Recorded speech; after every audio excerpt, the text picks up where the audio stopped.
Hey guys, Mindy here, and I am excited to join you for this video series on strengthening your leadership as a woman. And that's vitally important in our day for all the reasons that you already know, but especially for your actual life, your circumstances, your role, your family, whatever it is. Your leadership really matters, and you showing up strongly in that is what this whole series is all about. So my goal in this session is to help you be thinking about strengthening your soul as a critical dimension of strengthening your leadership, not as something we do once everything else is done, but actually as a first order priority. So that's what we'll be talking about. The session has been titled Ignite Your Soul, moving from burnout to flourishing in ministry. And hopefully I don't need to explain too much what burnout is. Most of us have encountered more of that than we actually probably admit over the last number of years. It's been hard for a bit of a time. And you, I'm sure, know that in your context. And the symptoms of burnout are sort of well known. You can Google them and find out. But we all sort of know it intuitively. It's just when there's no more energy, there's nothing left to give. We don't have any motivation. We can't find our creativity, our challenge, our drive. It just sort of all has been burned up. So the beauty of part of the way that God turns takes things that are burned from ashes, creates beauty out of ashes, is that in our context, and a lot of what's been true in my own life and in this property that you can see behind me, is that we can actually go from burnout into flourishing. But burnout is sometimes the path that leads us to a different place. And we kind of don't usually want that. And we're like, no, thanks. I'll take the non-burnout path. But the truth is that burnout can be what provokes and then in some ways guides us along this journey. So I hope that'll be helpful for you today. We're going to cover in record time 6 different practices that I hope can show up in your very day-to-day life and support your intention to be living and leading from a healthy soul. So you ready to dive in? This is where we're headed. Oh, and I want to start with a scripture. This is probably familiar to you, but I hope it has a fresh, I don't know, let it land in a new way. It's from 3 John, verse 2. And he says, "Beloved, I pray that in all respects you may prosper, just as your soul prospers." And so for our purposes today, we're thinking about this in your leadership. So beloved, I would say to you, beloved, and this is my prayer, I pray that you're in all respects, you would prosper, just as your soul prospers.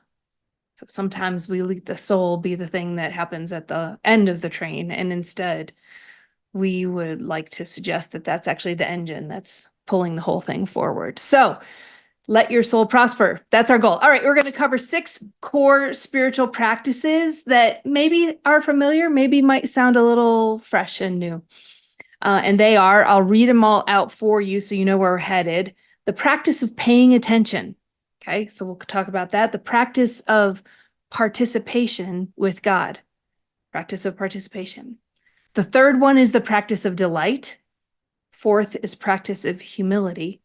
5th is practice of silence.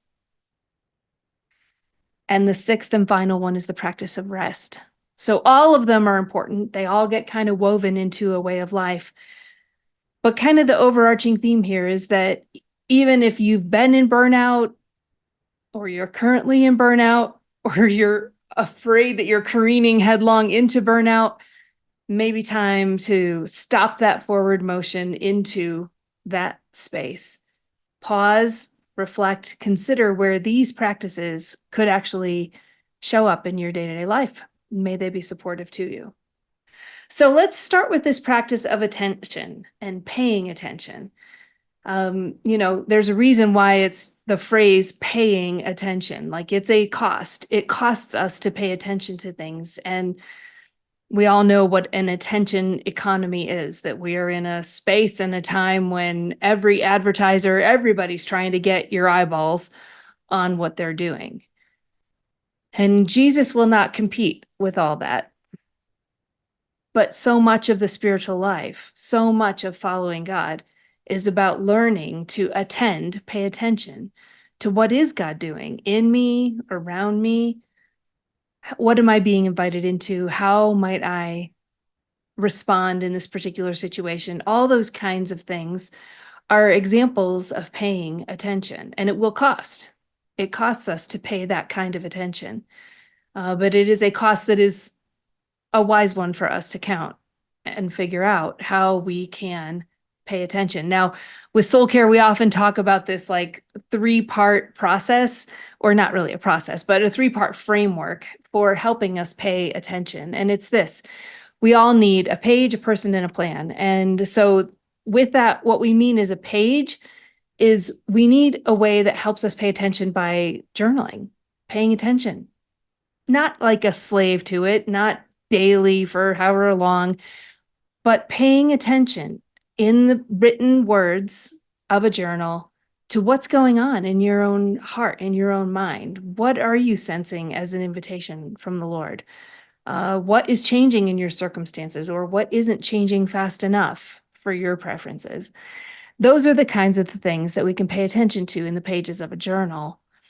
And it helps us attune ourselves to what is God doing in and around us. So a journal is one way, the invitation to reflection.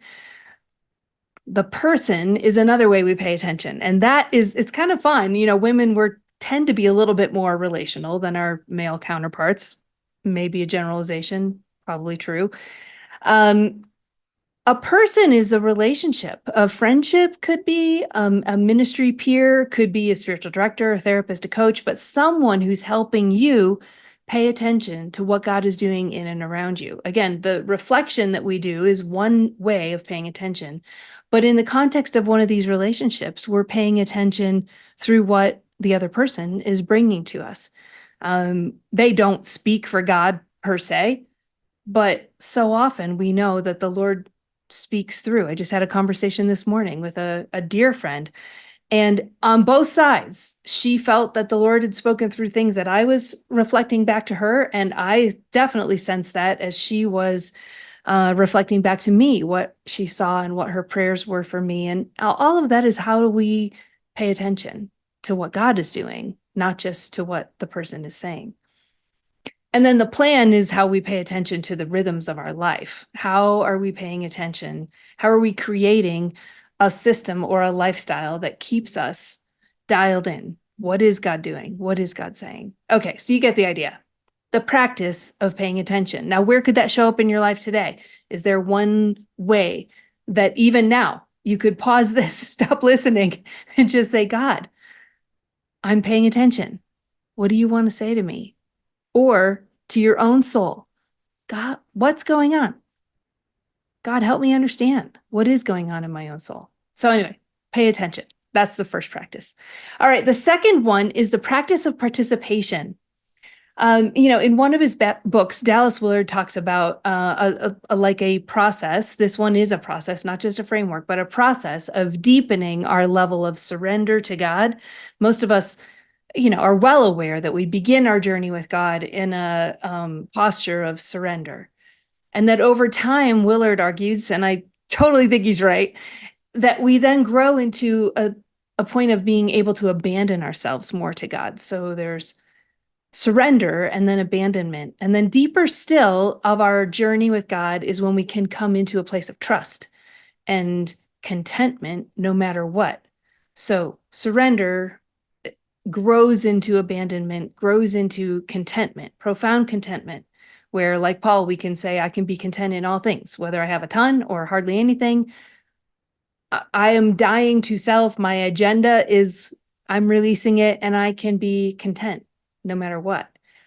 But the deepest level, and this is key for our leadership, ladies, the deepest level that Willard talks about is participation. And this is what the mystics from long ago would have referred to as union with God, as the whole goal of the spiritual life. Yes, we begin with surrender, but as we grow in our trust and involvement with God, paying attention, participating with Him, we get to a point in our journey where, God willing, we can participate with what God is doing in our world. And if that doesn't describe what I believe you and I both want from our leadership, I don't know what does. We want to be participating with God, not going out and just achieving a great thing in God's name. No, that's a recipe for burnout, frankly. More on that some other time. All right, so we want to practice paying attention. We want to practice participation. Of course, they kind of build on one another because you got to be paying attention if you're going to be able to participate. The third one is a bit of a surprise, maybe, but it's really important, guys. We need to learn to practice delight. As I say that, I can see myself here in this video, and I can see all my smile lines, my wrinkles. How many of you got them? Hopefully a lot of you, because I hope you've been smiling a lot. What we need to do is learn how to pay attention to what gives us joy, just flat out delight. And it could be something as small and insignificant as a color or a texture that you really like. Or it could be getting yourself outdoors to places of natural beauty because that just makes your soul sing. Some of you like to see waves crashing on a beach. Some of you like to see a still pond. Some of you like to look at mountains. Whatever it is, God has wired you with a capacity for joy and delight. And in fact, we're learning more and more that that's how our brain functions optimally. And that's what you need as a leader. You've got to let the pressure off to just be part of the created universe and experience some delight. So what is that for you? What brings you joy? What's some fun? What's the fun factor? What adds the fun factor in your life? Be intentional about building that into your life. It's vital for your soul and for your leadership. All right, the next one is practicing humility. All right, now there's so much that needs to be said on this topic. And sometimes I do think it sort of is impacted by gender. A lot of us as women, we're not going to be pushing to the front of the line, trying to be the loudest person in the room. That's what we normally associate with pride. But ladies, come on. Pride sneaks in different ways sometimes with women. Pride sneaks in subtle competition. Pride sneaks in actually overstating our inadequacies, which becomes a way to sort of invite people to say, oh, no, you're really that great. Pride just sneaks in all over the place. And my point in this is not to elevate the value of humility over and against pride, because every single one of you already knows that. I want to challenge us to seeing it as a practice, as something we intentionally set our minds to choose the lower place at a table, to use Jesus's parable. Choose to not draw attention to ourselves at the right time or at a certain time or maybe at all. And truly to humble ourselves, because that's an active command, humble ourselves under God's mighty hand. And He is more than able to lift you and me up in His due time. We do not need to be clamoring for this. We do not need to be clawing for it. We do not need to do any of those things. We can practice humility. Now, recently, I had the joy, honest joy, of getting to know a friend. This is the person I got to know, of a man who he and his wife were celebrating their, wait for it, 75th wedding anniversary. Like, how is that even possible? They were married at like 22. They were in their late 90s. They're both still alive, both mentally strong and sound, as a couple celebrating their 75th wedding anniversary. Like, that's just crazy. Now, one of the stories that I learned about this precious couple and about the gentleman in particular, who had been a lifelong missionary in some really challenging environments and had been an academic and prestigious in his ecosystem of his denomination. was that he found out later in life, I mean, he had long ago retired. He found out that his portrait was hanging in the sort of one of the key leadership areas of that seminary that he had gone to, served at, et cetera, et cetera. And he was mortified and he wanted them to take it down, which I'm sure they did not do. But the phrase that my friend said, that this gentleman had said, this precious, precious gentleman said, he wanted that portrait taken down because it could lead to pride. And this friend of mine said he said that all the time. Anytime he was worried about something that could lead to pride. And so he and I, this friend, we had a good laugh about the whole thing. But I thought, are we really that worried about it? Maybe there's something we could learn from someone who's made it that far in marriage and ministry and life. Should we be thinking, could something lead to pride? I'm not saying having your portrait up in this example would do that, but the fact that he was so attuned to that was interesting to me. And while I was able initially to sort of laugh at it and thinking it was kind of funny and precious, I felt myself also challenged. Like, well, what would it be like to be that concerned? Certainly scripture would seem to back up that warning that maybe pride, more than almost anything else, could be to the detriment of our souls. So, how does practicing humility show up in your life, or how could it? That's the fourth of our practices. The fifth one is one of my favorite spiritual practices that I'm happy to keep chirping about whenever I get the chance. And it's the practice of silence. Now, I don't know how loud your world is, but mine can be pretty loud at times. I think most leadership worlds are pretty loud. The psalmist in Psalm 131 and verse 2 says that he has stilled and quieted his soul like a weaned child on its mother's lap. A weaned child as distinct from an unweaned child, which, as we know, isn't usually very quiet on its mother's lap. But a weaned child is there for the sake of relationship, just to be with. And I think that's the picture I take with me into times of what I call silent prayer, which is a nearly daily practice for me and has been for, since like 1995. To still and quiet your soul like a weaned child on its parent's lap. This form of prayer was introduced to me by a mentor, and she said it's a wordless way of resting in the presence of God with an attitude of openness and contrition and longing.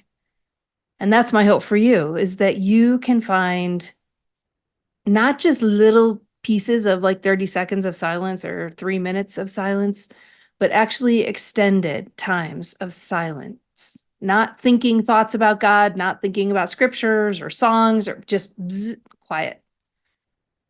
Letting your soul rest in the presence of God, not open to the universe, like actually Trinitarian, with the presence of God, in the presence of God, with an attitude of openness, contrition, and longing.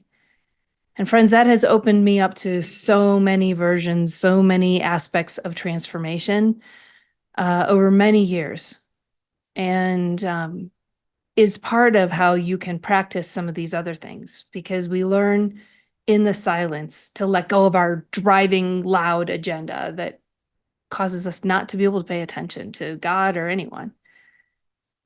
It helps us participate in those unforced rhythms of grace, to move as God is moving in our own deep soul, to encounter delight, to be okay with humility. Actually, the first part of that psalm is, I do not consider thoughts that are above me, or something like that. Like I don't try to mess with stuff that's above my pay grade, but I've stilled and quieted my soul like a weaned child on its parent's lap. All right, ladies, in the last practice for you, and this is the hardest one for leaders. I find this is the hardest thing for leaders to do. You'll stay up all night, you'll work all day, You'll write your messages, you will make your strategies, you will create your budgets, you will do all the things. But the hardest thing for you to do is rest. And it could be argued that this is one of the most important ways that God is going to restore life and health to your souls.